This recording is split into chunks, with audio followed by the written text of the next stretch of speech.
What's up mga kabayan? Welcome back sa aking channel, Nonoy TV.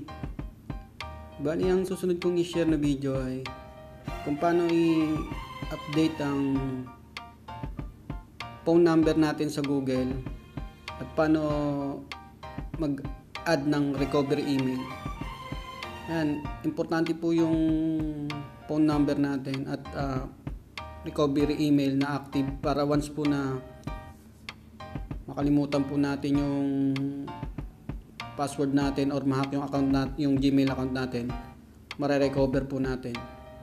Kasi marami pong nagtatanong na kung paano po mare-recover yung Gmail account na hindi na po active yung ginamit nilang number, saka yung recovery email nila. Kaya ngayon po gagawa po tayo ng video. Habang active pa po yung Gmail account nyo, i-update nyo na po yung cellphone number nyo at recovery email. Importante po yun. Yun po yung alternative ways para po ma-recover yung account nyo. Okay, simulan na po natin. Sign in tayo sa Google.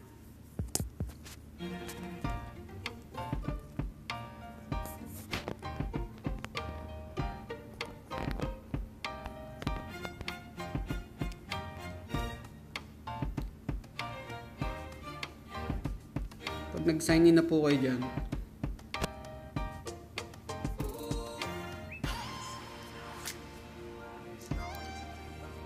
ayan po, pag nandyan na po kayo sa account nyo, pag dito po kayo nagbukas sa Google Chrome, ganyan po kagad lalabas. Pero once na dito rin, pwede rin po magbukas sa Gmail. Ayan, tas ito po yung profile, yung letter D, kung ano po yung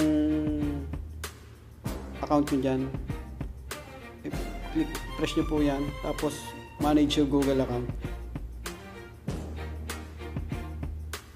Ayan. Ganon din po, personal info rin po kayo pupunta.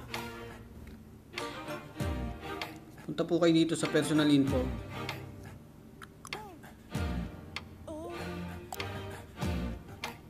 Tapos punta po kayo sa, unahin po muna natin yung email, recovery email.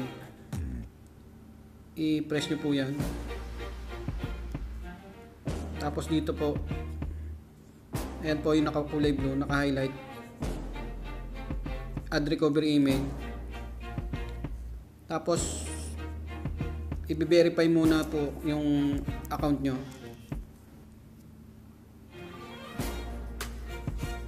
Ayan, i-click nyo po ulit yung, i-press nyo po ulit add recovery email. Tapos mag-enter na po kayo dyan.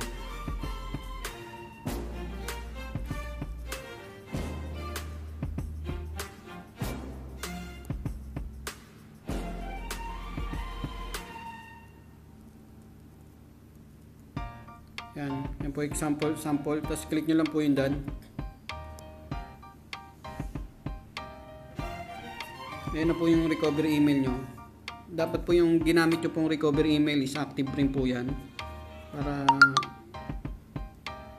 once na nakalimutan nyo yung password nyo dito sa current email nyo is ma-recover nyo pa. Balik po tayo dun sa home.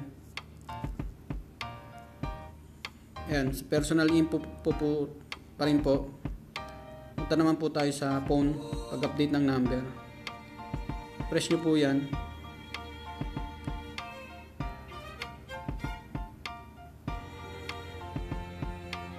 Tapos ito pong arrow, press nyo po.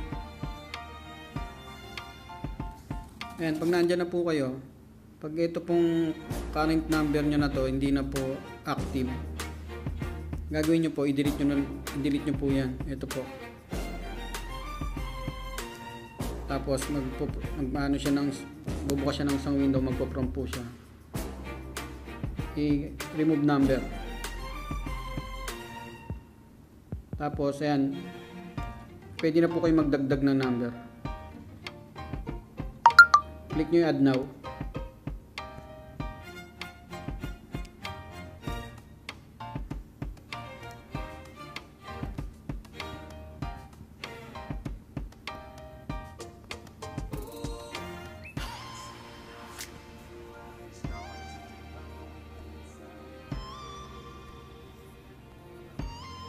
Yan. Ganun lang po pag mag-add kayo. Tsaka magre-remove.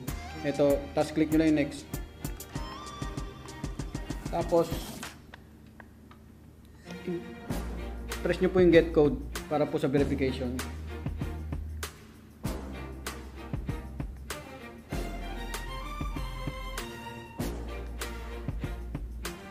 Ayan. Tapos enter nyo yung code dyan.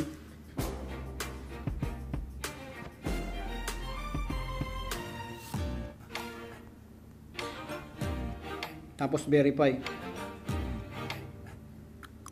Ayan po. Back tayo sa home. Sa profile.